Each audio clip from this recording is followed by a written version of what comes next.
how to overlay lyrical videos on our photos using CapCut. So let's see in this video.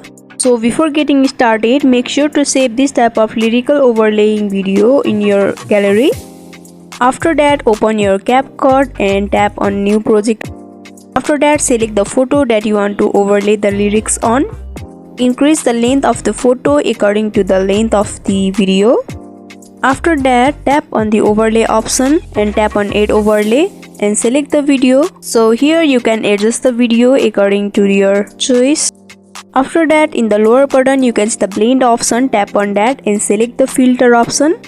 Tapping on that, you can see the black color has disappeared and only the lyric is now available there, and even adjust the lyrics. Furthermore, you can also adjust the brightness of the photo. This makes the overlaid lyrics more visible, as you can see in the video.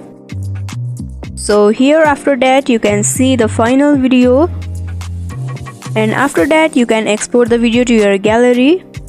So I hope this video helped you. Don't forget to like, comment, share and subscribe our channel for more updating tutorial videos like this. If you need any tutorial videos on any topics, don't hesitate to comment down below and let us know. Thank you for watching till the end.